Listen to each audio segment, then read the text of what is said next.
Palavra da Verdade, devocional de 1º de setembro, os perigos da religião nominal. No princípio do reinado de Jeoaquim, filho de Josias, rei de Judá, veio esta palavra do Senhor. Assim diz o Senhor: põe-te no átrio da casa do Senhor e dize a todas as cidades de Judá que venham adorar à casa do Senhor todas as palavras que eu te mando lhes digas. Não omitas nenhuma palavra sequer. Bem pode ser que ouçam e se convertam cada um do seu mau caminho. Então me arrependerei do mal que intento fazer-lhes por causa da maldade das suas ações. Dize-lhes, pois, assim diz o Senhor: se não me derdes ouvidos para andardes na minha lei, que pus diante de vós, para que ouvisseis as palavras dos meus servos, os profetas, que começando de madrugada vos envio, posto que até aqui não me ouvistes, então farei que esta casa seja como Siló, e farei desta cidade maldição para todas as nações da terra. Jeremias 26, de 1 a 6. A Confissão de Fé de Westminster, em seu capítulo 25, faz uma distinção necessária entre a Igreja invisível, que consta do número total dos eleitos que já foram, dos que agora são e dos que ainda serão reunidos em um só corpo sob Cristo, seu cabeça, e a Igreja visível, que consta de todos aqueles que pelo mundo inteiro professam a verdadeira religião, juntamente com seus filhos. Enquanto a Igreja invisível é eternamente segura pela sua união vital com Cristo, a Igreja visível, a instituição, pode chegar a tal nível de impureza que deixa de ser igreja e perseguir os verdadeiros crentes que estão em suas fileiras. Isto aconteceu com Judá no tempo de Jeremias, aconteceu também no período medieval e pode acontecer conosco. Neste capítulo 26, vemos a pregação de Jeremias contra uma religião nominal que professava o nome do Senhor, mas vivia em desobediência e quebra da aliança. A invasão babilônica suscitava uma questão teológica importante. É da vontade de Deus que o ímpio domine sobre o justo? Assim se consideravam os judeus, mesmo que não estivessem andando de acordo com a aliança. Consideremos Judá como a igreja visível da antiga dispensação. Deus permitirá que uma nação ímpia oprima e destrua o seu povo? O povo de Deus deve submeter-se ao domínio de injustos? Este era um grande problema teológico para os judeus. Por causa dessa visão, a subida de um novo rei, Jeoaquim, ao trono, trazia ao povo novas esperanças. No entanto, a esperança do povo no novo governante era vã por 3 razões. Primeiro, Jeoaquim não era temente a Deus como seu pai Josias. Segundo, o povo não se arrependeu dos verdadeiros males que provocaram toda aquela situação, a idolatria e a quebra da aliança. Eles ainda endureceram o coração contra Deus e resistiram aos profetas.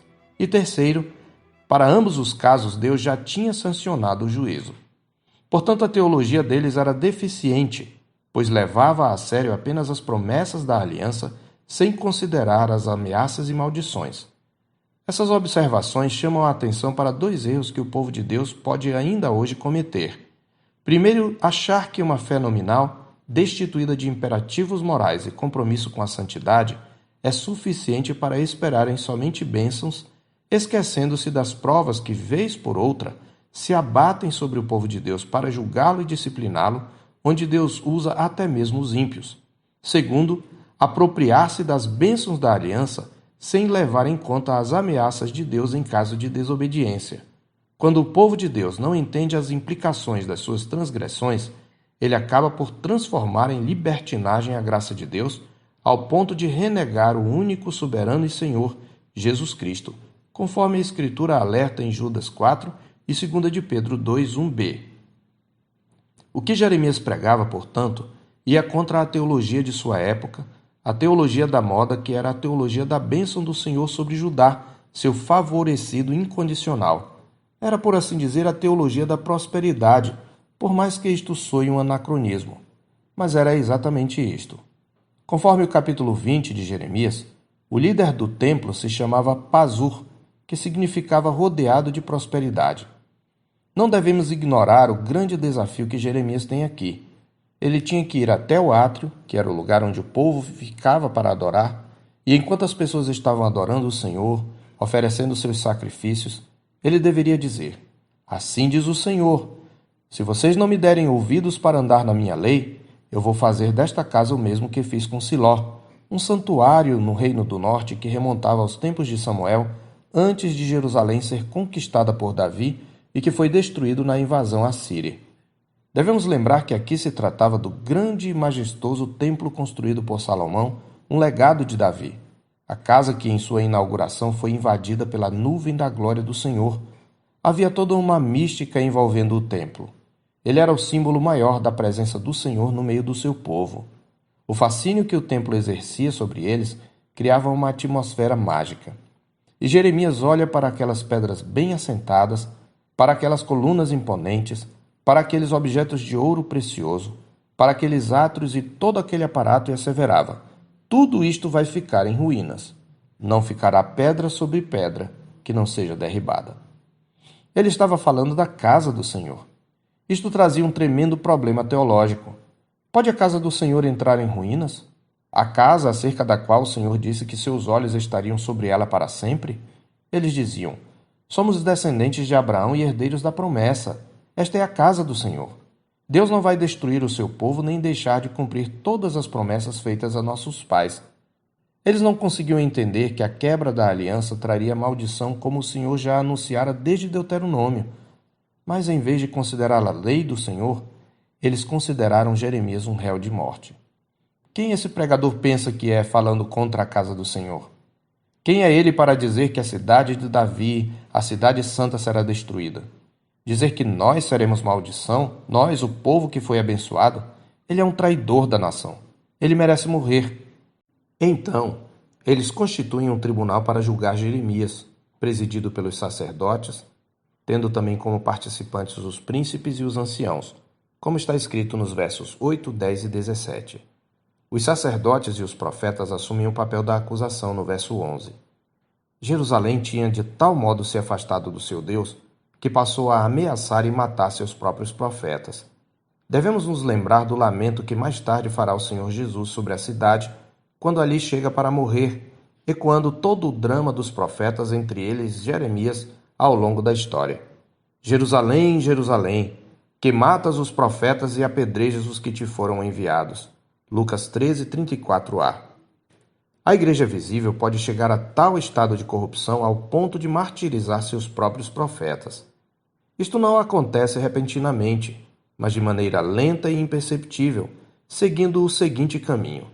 Primeiro, a igreja se deixa seduzir pelo mundo, cobiçando suas coisas más e fazendo pequenas concessões em troca de um maior conforto.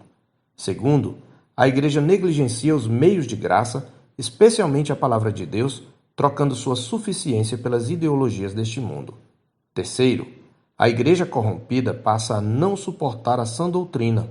Como consequência, ela se cerca de mestres segundo a sua própria cobiça, como que sentindo coceira nos ouvidos.